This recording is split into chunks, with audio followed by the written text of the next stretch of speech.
Welcome to English Baba channel. Class 9 history से chapter number 2 है socialism in Europe and Russian revolution. आज हम करेंगे इसके क्वेश्चन आंसर, तो जल्दी से वीडियो को लाइक कर दो। आई होप चिल्ड्रन आपने वीडियो को लाइक कर दिया है और अभी तक मेरे भाई चैनल को सब्सक्राइब नहीं किया तो सब्सक्राइब कर दो सो दैट आपको हमारे सारे अपडेट्स मिलते रहे। क्वेश्चन नंबर 1 देखिए, What were the social, economic and political conditions in Russia before 1905? तो यानी रशियन रिवॉल्यूशन होने से पहले वहां की सोशल, इकोनॉमिक और पॉलिटिकल कंडीशन क्या थी। अब बच्चा क्या रटता है यार, तुमको रटना नहीं है, बस समझना। बहुत इजी क्वेश्चन है। तो सबसे पहले हम बात करेंगे सोशल कंडीशन की। भैया सोशल कंडीशन की बात करूं तो सबसे ज्यादा जो रिलीजन वहां पे था वो था क्रिश्चियनिटी, यानी क्रिश्चियन लोग थे। ठीक है। दूसरे नंबर पे कुछ लोग थोड़े मुस्लिम भी थे और बुद्धिस्ट भी थे। तो पहला पॉइंट हम सोशल कंडीशन के अंदर क्या लिख सकते हैं? Number 1, the majority of religion was Christianity. ठीक है, लिख दिया हमने। दूसरा पॉइंट क्या लिख सकते हैं? There were some Muslims and Buddhists too. कुछ मुस्लिम लोग भी थे, बुद्धिस्ट भी थे, लेकिन नंबर 1 पे क्रिश्चियनिटी थी। और जो तीसरा पॉइंट है वो ये है कि जो रशिया के लोग थे उनको तो उनके राइट्स थोड़े बहुत दिए जाते थे, लेकिन जो नॉन रशियन लोग थे उनके साथ भाई साहब भेदभाव होता था, उनको उनके राइट्स ही नहीं दिए जाते थे। इस बात को कैसे लिख सकते हैं? The non Russian were not treated equal to that of Russian people. यानी कि जो लोग रशियन नहीं थे उनको रशिया के लोगों जैसे ट्रीट नहीं किया जाता था। They were not given the freedom to follow their culture and language. और उनको इस बात की भी फ्रीडम नहीं दी जाती थी कि वो अपनी कल्चर को और लैंग्वेज को फॉलो करें। तो ये तीनों पॉइंट आप लिख दोगे अगर सोशल कंडीशन के अंदर तो आपको मजा आ जाएगा, क्वेश्चन में मार्क्स पूरे मिल जाएंगे। अब इसके अंदर दूसरी बात पूछी गई है कि भैया इकोनॉमिक कंडीशन बताओ। तो इकोनॉमिक कंडीशन की बात करें तो ज्यादातर जो रशियन लोग थे उनका एक ही प्रोफेशन था, वो था फार्मिंग। यानी कि वो ज्यादातर लोग फार्मर थे। अच्छा ये बताओ, अगर ज्यादा लोग फार्मर होंगे इसका मतलब ग्रेन जो अनाज होगा वो भी ज्यादा होगा। तो पहला पॉइंट मेरे भाई मुझे और आपको मिल गया। Most of the Russians were farmer. ज्यादातर जो लोग थे वो फार्मर्स थे। Grain was the main item of export. जो भी चीज हमारे पास ज्यादा होगा उसको हम एक्सपोर्ट करेंगे, बाहर भेजेंगे और उससे पैसा लेंगे।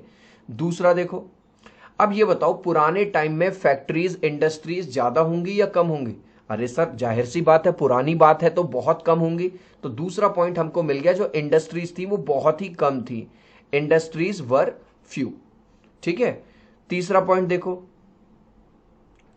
अब जो इंडस्ट्रीज में जो काम करने वाले वर्कर्स थे इनको भाई साहब एक्सप्लॉइट करता था इनका ओनर। जो फैक्ट्री ओनर्स थे वो उनको प्रताड़ित किया करते थे। तो ये वाला पॉइंट भी डाल दो, ये डाल दिया। The workers were exploited bye factory owners. तो ये 3 पॉइंट हमने डाल दिए इकोनॉमिक के अंदर। मजा आ रहा है, समझ आ रहा है एक एक पॉइंट। अब हम देखेंगे पॉलिटिकल कंडीशन कैसी थी। तो भाई साहब पॉलिटिकल कंडीशन थी इन भाई साहब के हाथ में, जो कि यहां के राजा थे, जार थे। ठीक है। और मोनार्की रूल फॉलो होता था। मोनार्की का मतलब भाई साहब जो राजा ने कह दी वो पत्थर की लकीर है, उसमें नो इफ नो बट। कोई भी राजा के विरोध में किसी भी तरह की कोई पॉलिटिकल पार्टी नहीं बना सकता था। तो पहला पॉइंट हमको मिल गया, Russia had monarchy rule. Russia के अंदर मोनार्की रूल था, जो राजा ने कह दी भाई साहब वही सत्य है, वही माना जाएगा, जार निकोलस टू। ठीक है। Monarchs were not responsible to the parliament. मतलब जैसे अगर हमारे देश में प्रधानमंत्री, राष्ट्रपति कोई गलत काम करे तो भाई उसको कोर्ट कचहरी में जवाब देना पड़ेगा, लेकिन मोनार्क का जो मन करता था वो करेगा, वो रेस्पॉन्सिबल नहीं है। All political parties were illegal in Russia. और अगर कोई भी पॉलिटिकल पार्टी बनाएगा, यानी कि जो ताकत है वो केवल किसके हाथ में रहनी चाहिए? राजा के हाथ में रहनी चाहिए। राजा ये नहीं चाहता कि मेरे हाथ से ताकत किसी के हाथ में जाए। अब बच्चा कहेगा सर आपने मुझे समझा तो दिया, पर मुझे पूरे पॉइंट्स कौन से लिखने हैं वो और बता दो। तो भैया पहले तो बस आपको ये वाले 3 पॉइंट लिखने हैं जो हमने यहां समझे थे सोशल कंडीशन में, कि मेन रिलीजन था क्रिश्चियनिटी, थोड़े बहुत मुस्लिम वगैरह थे, और जो नॉन रशियन लोग थे उनको उनके अधिकार नहीं दिए जाते थे। और इकोनॉमिक कंडीशन में आ जाए तो उसमें लिख देना इनका जो मेन क्या नाम है ऑक्यूपेशन था वो फार्मिंग था, और इंडस्ट्रीज कम थी, और ये जो ओनर लोग थे ये एक्सप्लॉइट करते थे। और पॉलिटिकल कंडीशन में क्या लिख दोगे, इसमें लिख दोगे कि भाई साहब जो राजा था उनने अपनी अपनी चला रखी थी, किसी की सुनता नहीं था, पार्लियामेंट की सुनता नहीं था, और सारी पॉलिटिकल पार्टीज इनने कर रखी थी भाई साहब इलीगल। मजा आ गया। चलो अब नेक्स्ट क्वेश्चन देख लो। In what ways was the working population in Russia different from other countries in Europe before and in 19। अब बच्चा क्वेश्चन नहीं समझता, सीधे आंसर पे भगता है। पहले भाई क्वेश्चन समझो, क्वेश्चन कह क्या रहा है। क्वेश्चन कह रहा है जो वर्किंग क्लास थी, जो वर्कर लोग थे, रशिया के वर्कर अलग कैसे थे यूरोप से। अब भाई जो रशिया के वर्कर थे ना भाई, वो मिलके रहते थे। उनने कही भाई बेटा तेरे ऊपर कोई आंच नहीं आनी चाहिए, तेरे ऊपर कोई नजर उठा के देखेगा तो मैं देख लूंगा। तो सब लोग मिलके रह रहे हैं, देख रहे हो भाई, जहां पे लोग मिलके रहेंगे वहां पे फायदा ही फायदा होगा। लेकिन रशिया के वर्कर, ओ हो भाई साहब, ये इससे लड़ रहा है, जात मेरी सैलरी ज्यादा है, अबे तेरे से तो ज्यादा मैं कमा रहा हूं, अरे तेरे से ज्यादा जमीन मेरे पास है, तो इसका फायदा दूसरे लोग ले जाएंगे। तो अब हमें 2 पॉइंट बनाने हैं, एक यूरोप का और एक रशिया का। तो सबसे पहले यूरोप का देख लेते हैं। पहले एक हेडिंग डाल देना, the working population in European countries. तो European, the workers in European countries had unity. मजा आ गया। ये वाली बात अभी हमने यहां पे देख ली थी कि यूरोपियन के जो वर्कर्स थे भाई साहब यूनिटी में रहते थे। अब जब मिलजुल के रहेंगे, workers in England and Germany formed association. भाई जब मिलके रहोगे तो एसोसिएशन भी बनाओगे, एसोसिएशन समझ रहे हो, पार्टी बनाओगे। And fought for better living and working condition, क्योंकि भैया ये एक साथ मिलजुल के रहते थे तो इन्होंने विद्रोह करना चालू कर दिया। इन्होंने कहा हमें बढ़िया कंडीशन दो। Workers association also supported political parties, क्योंकि जब ये मिलके रहने लगे तो इनकी ताकत बढ़ गई, तो इन्होंने पॉलिटिकल पार्टीज को भी सपोर्ट करना चालू कर दिया ताकि वो उनके फेवर में आ जाए। और इसका एक एग्जाम्पल दे दोगे तो यार पूरे मार्क्स मिल जाएंगे, the labour party in Britain and socialist party in France. तो आपने ये देखा कि ये वाले जो वर्कर्स थे ये मिलजुल के भी रह रहे हैं, एक दूसरे की हेल्प भी कर रहे हैं, इनकी ताकत भी बढ़ रही है और ये पॉलिटिकल पार्टीज को भी सपोर्ट कर रहे हैं। अब रशिया के देख लो भाई साहब, इनको लड़ने भिड़ने से ही फुर्सत नहीं है। Workers in Russia had no unity, देख रहे हो यहां पे, इनकी भाई साहब कोई यूनिटी ही नहीं थी। Workers were divided on the basis of their occupation. ओ भाई मैं तो कारपेंटर हूं, ओ भाई मैं तो इलेक्ट्रिशियन हूं, ओ भाई मैं तो ये हूं, ओ भाई मैं तो ड्राइवर हूं, ओ भाई मैं तो ये हूं। तो भाई ये लड़ते रहते थे, मैं वो हूं, तू ये है, तू फलाना है।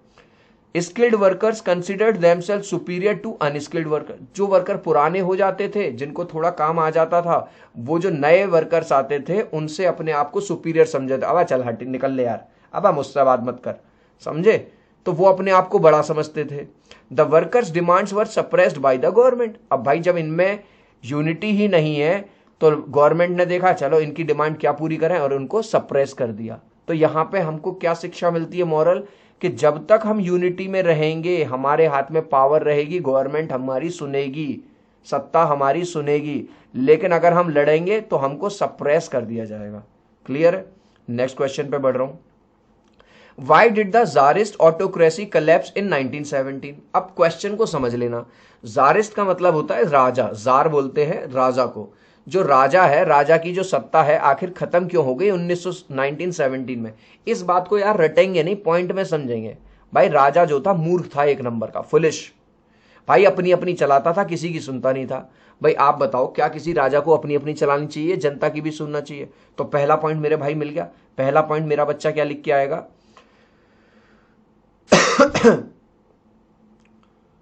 कि जो राजा है वो अपनी अपनी चलाता था और बहुत ज्यादा युद्ध वगैरह, लड़ाइयों वगैरह में इन्वॉल्व रहता था। अब ये बताओ, लड़ाई होगी, युद्ध होगा तो उसमें पैसा भी लगेगा और लोगों की जान भी जाएगी, तो क्या ये अच्छी बात है? अच्छी बात नहीं है। तो पहला पॉइंट क्या लिख के आओगे, too much involvement in the Wars. भाई साहब वॉर में कुछ ज्यादा इन्वॉल्वमेंट था, खुद नहीं जाता था, लोगों को भेजता। भाई ज्यादा ही वॉर का चक्कर चल रहा है तो खुद जाना, खुद तो जा नहीं रहा।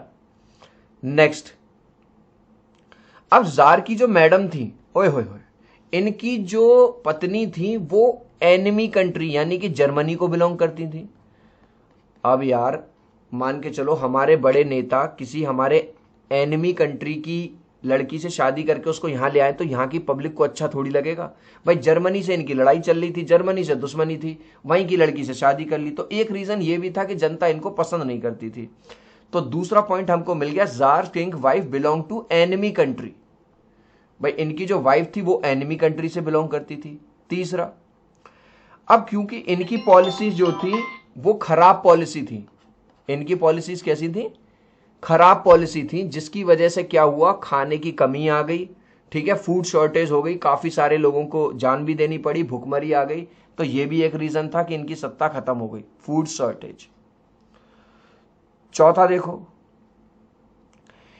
इन्होंने इतनी ज्यादा अति कर दी कि जो इनकी ही जो सोल्जर थे, इनकी जो मिलिट्री थी, उन्होंने इनकी बात मानने से मना कर दी कि महाराज तुम रहने दो यार, तुम्हारा रोज रोज का चक्कर है, तुम्हारी बातों में अब हम नहीं आएंगे।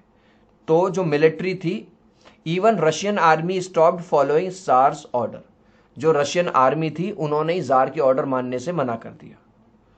इसके बाद क्या हुआ, जो एक ड्यूमा यानी कि एक पार्लियामेंट बना था कि अब मैं सब लोगों की बात मानूंगा, सब लोगों से सुन के, जैसे इंडिया में होती है ना पार्लियामेंट, संसद, तो जार ने क्या किया कि नहीं यार, ऐसे तो मेरी ताकत इनके हाथों में चली जाएगी, जार ने उसे भी वो बुलंद कर दिया। Czar suspended the Duma which resulted in protest. तो ये 4-5 पॉइंट अगर तुम लिखा यार तो तुमको पूरे मार्क्स मिल जाएंगे, ठीक है। अब नेक्स्ट पॉइंट समझो। ये वाला क्वेश्चन आपको ऐसा लगेगा थोड़ा बड़ा है या पॉइंट्स थोड़े ऐसे हैं, लेकिन जिस बच्चे ने यहां पे ध्यान दे दिया वो कहेगा कि सब चीज समझ में आ गई। यहां पे बस ये पूछ रहा है फेब्रुअरी रिवॉल्यूशन को पॉइंट में बता दो और अक्टूबर रिवॉल्यूशन को। तो बस ये 2-3 डेट याद रखना है। 22 फरवरी को क्या हुआ, फैक्ट्री लॉकआउट हो गया, फैक्ट्री में बंद करवा दिया। 23 फरवरी को क्या हुआ, सिंपैथी स्ट्राइक कर दी, वर्कर्स ने कहा बेटा हम काम पर नहीं जाएंगे, तुम रहने दो यार, हम काम नहीं करेंगे।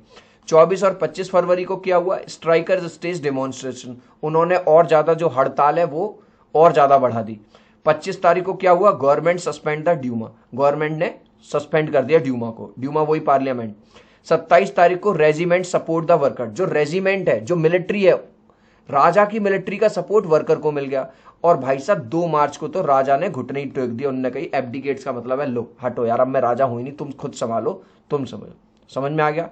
अब इसके इफेक्ट क्या हुए, इफेक्ट ये हुए, जो भी बड़े बड़े अपने आप को 30 मार्खा समझते थे, आर्मी ऑफिशियल, लैंड ओनर्स, ठीक है, एंड इंडस्ट्रियलिस्ट, वो सब इन्फ्लुएंशियल बन गए, उनकी कोई पावर नहीं रही। Restrictions on public meetings were removed. पहले राजा ने रेस्ट्रिक्शन लगा रखा था, कोई पब्लिक मीटिंग नहीं करेगा, कोई मेरे खिलाफ षड्यंत्र नहीं रचाएगा, ठीक है, लेकिन अब कोई भी मीटिंग कर सकता था, कुछ भी कर सकता था। अब हम नेक्स्ट देखेंगे। नेक्स्ट क्या है हमारी, अक्टूबर रिवॉल्यूशन। अब अक्टूबर रिवॉल्यूशन क्या थी, 16 अक्टूबर को क्या हुआ, जो व्लादिमीर लेनिन थे, जो बोल्शेविक लीडर थे, उन्होंने परसुएड कर लिया पेट्रोग्रेड सोवियत को और बोल्शेविक पार्टी को कि भैया सब कुछ सोशलिस्ट कर दो, मतलब किसी एक के हाथ में पावर मत रहने दो इसका। और 24 अक्टूबर को क्या हुआ, minister of the provisional government surrendered, जो प्रोविजनल गवर्नमेंट के जितने भी मिनिस्टर थे उन्होंने सरेंडर कर दिया और बोल्शेविक पार्टी के हाथ में पूरा कंट्रोल आ गया। अब इसके इफेक्ट क्या हुए, इसके इफेक्ट ये हुए कि industries and banks were nationalised, ठीक है, किसी एक के हाथ में पावर नहीं रहेगी, कोई एक अमीर नहीं बनेगा, ठीक है, कोई एक आगे नहीं जाएगा, सबको नेशनलाइज करो। Russia became one party state, the single party being the Bolshevik party, बस एक ही पार्टी रहेगी, बोल्शेविक पार्टी, ठीक है। अब एक क्वेश्चन देखो, what were the main changes brought about by the Bolshevik immediately after the October revolution. जैसे ही अक्टूबर revolution हुई, जो अभी हमने पढ़ा था, उसके बाद क्या क्या चेंजेस आए भाई, जितनी भी बैंक्स थी उनको इंडस्ट्रियलाइज कर दिया गया, ठीक है। तो पहला पॉइंट हमारे बच्चे को क्या मिल गया, many changes were brought about, ये थे। Number 1, industries and banks were nationalise. Number 2, जो भी आर्मी की ड्रेस थी, यूनिफॉर्म थी, वो भी चेंज कर दी गई। तो दूसरा पॉइंट बच्चे को क्या मिल गया, new uniforms for the army and officials were designed. तीसरा, जो पार्टी थी बोल्शेविक पार्टी, उसका नाम बदल के क्या रख दिया गया, रशियन कम्युनिस्ट पार्टी। तो देखो तीसरा पॉइंट हमको क्या मिल गया, the Bolshevik party was renamed as Russian communist party. और आपको पता है कि जो जार था, राजा था, वो बहुत वॉर चल रहा था भाई, इन लोगों को ये समझ में आ गया वॉर में कोई फायदा नहीं है, इससे बढ़िया पीस कर लो चुपचाप, है ना। तो दोनों कंट्रीज का फायदा है। तो जर्मनी जिनके साथ इनकी लड़ाई रहती थी उनके साथ इन्होंने पीस कर ली, अच्छी बात कर ली, और जो वर्ल्ड वॉर 1 था वो भी इन्होंने खत्म कर दिया। तो चौथा पॉइंट क्या लिख देगा मेरा बच्चा, the Bolshevik made peace with Germany and withdrew from the first world war. इन्होंने भाई साहब जर्मनी के साथ कही है यार बहुत हो गया लड़ाई झगड़ा, अब छोड़ो, प्यार प्यार करेंगे अपना, छोड़ो लड़ाई झगड़े में क्या रखा है। तो बस ये 4 पॉइंट लिख लिया ना, पूरे नंबर ले लेना। नेक्स्ट जो क्वेश्चन है वो इस तरह से है, आपको 1-2 पॉइंट्स लिखने हैं इसके बारे में, इसके बारे में, इसके बारे में, तो हम एक एक करके समझेंगे। तो भैया पहला देख लो, पहला है कुलक्स। अब कुलक्स क्या है? कुलक्स ये रशिया के वो फार्मर थे जिनके, जो रिच फार्मर थे, जिनके पास ना पैसे की कमी थी ना रिसोर्सेज की। ये जानबूझ के अपना जो क्रॉप थी उसको स्टॉक करके रखते थे कि जैसे ही हाई प्राइस होगा, जब डिमांड बढ़ेगी तब बेचेंगे ताकि ज्यादा पैसा मिले। तो आंसर देखो, kulaks, they were rich farmers of Russia, Russia के रिच फार्मर्स थे। They use to control the crop market by holding stocks, तो ये स्टॉक को रोक लेते थे अपने पास, ठीक है, और कंट्रोल करते थे क्रॉप मार्केट। दूसरा देखो, ड्यूमा, मैंने अभी पहले ही बताया, जैसे इंडिया में पार्लियामेंट होती है, संसद, ऐसी ड्यूमा बनाया गया था कि भाई राजा से ये कही गई कि तुम यार अकेले डिसीजन लेते हो, है ना, अब मिलजुल के डिसीजन लिया करेंगे। तो ड्यूमा क्या है? Duma was a parliament that was created on the permission of the tsar, राजा की परमिशन से ही बनाई थी, एक तरह की पार्लियामेंट थी। कब बनी थी? 1905 रिवॉल्यूशन में। तीसरा देखो, तीसरा पूछ रहा है विमेन वर्कर्स बिटवीन 1900 एंड 1930। अब जो इंडस्ट्रीज थी उसमें औरतें भी काम करती थी, लेकिन उनकी कंडीशन कुछ खास बढ़िया नहीं थी। नंबर, पहला पॉइंट लिख दोगे, 31% of the factory labour were women, मतलब अगर 100 लोग काम कर रहे हैं तो 100 में से 31 कौन थी? विमेन थी, ठीक है। They were paid less than man, ये क्वेश्चन हमेशा पूछा जाता है। उनकी प्रॉब्लम क्या थी कि उनको जो काम तो उनसे पूरा करवाया जाता था, लेकिन उनको पैसा कम दिया जाता था। They led strikes in many factories, और कई बार इसी के चलते उन्होंने हड़ताल भी करी, स्ट्राइक भी करी। अब लिबरल, लिबरल कौन थे? लिबरल ऐसे लोग थे यार जो सोसाइटी में चेंज चाहते थे, ये कहते थे कि चेंज आना चाहिए, बहुत हो गया। ये कहते थे जो जार है ना, राजा, इनकी इसकी पावर अनकंट्रोलेबल हो रही है, इसकी पावर को कम करो। तो देखो, this group wanted change in society, society में चेंज चाहता था। They opposed uncontrolled power of tsar, ये भी ये वाली बात कहते थे कि जो राजा है इसकी जो पावर है अनकंट्रोल्ड हो रही है, ये गलत हो रहा है। They believe that government should be elected by people, और ये लोग कहते थे कि ऐसा नहीं कि राजा खुद हर बार यही करता रहेगा, भाई लोग वोट करें और वोट करने के बाद सिलेक्ट करें कि उनका राजा कौन बनेगा, कौन सरकार बनाएगा। तो प्रॉपर इलेक्शन, तो सही बात है इनकी। Next, Stalin's collectivization programme. अब स्टालिन ने क्या किया? अब हो क्या रहा था, कुछ लोग बहुत अमीर थे और कुछ लोग भाई साहब इतने गरीब थे कि खाने, तो उसने क्या किया कि सारी जो जमीन थी, बैंक्स थी, उनको नेशनलाइज कर दिया और फार्मर से यूं कहा कि ये तुम्हारी जमीन नहीं है, ना ये तेरी जमीन है, ना ये तेरी जमीन है, तुम सबकी जमीन है, तुम सब मिलके खेती करो यार, और जो भाई जो इस पे क्रॉप उगेगी वो तुम सब मिलके खाओगे, मतलब हम सब मिलके खाएंगे। तो उसने ये कर दिया। Stalin's hope to solve the problem of food shortage by combining small farmers with large and modern farms. तो उसने छोटे फार्मर्स को बड़े फार्मर्स के साथ मिला दिया और जरूरी कर दिया। कलेक्टिवाइजेशन प्रोग्राम कब शुरू हुआ था? 1929 में। Peasants were force to work in these state controlled collective farms. तो उसने मतलब सबको फोर्स करता था कि भैया सब मिलजुल के ही करेंगे काम, और इस तरह से सबका फायदा होगा। चिल्ड्रन, इस लास्ट क्वेश्चन का आंसर आप मुझे दोगे कमेंट सेक्शन में, देखता हूं कितने बच्चे राइट आंसर देते हैं। हमने ये पढ़ा था, most of the Russians were, starting में याद करो मैंने बताया था ज्यादातर रशियन कौन से प्रोफेशन में थे? वो लैंडलॉर्ड थे, वो फार्मर्स थे, वो इंडस्ट्रियलिस्ट थे, या वो बिजनेस ओनर्स थे। आप अपने आंसर में ए, बी, सी या डी भी लिख देना। तो देखता हूं कितने बच्चे इस क्वेश्चन का राइट आंसर देंगे मुझे कमेंट में। चिल्ड्रन, वीडियो आपको कैसा लगा प्लीज मुझे जरूर बताना, अपना सपोर्ट दिखाना, वीडियो को लाइक करना, चैनल को सब्सक्राइब करना। अब हम मिलते हैं अगले वीडियो में, बाय बाय।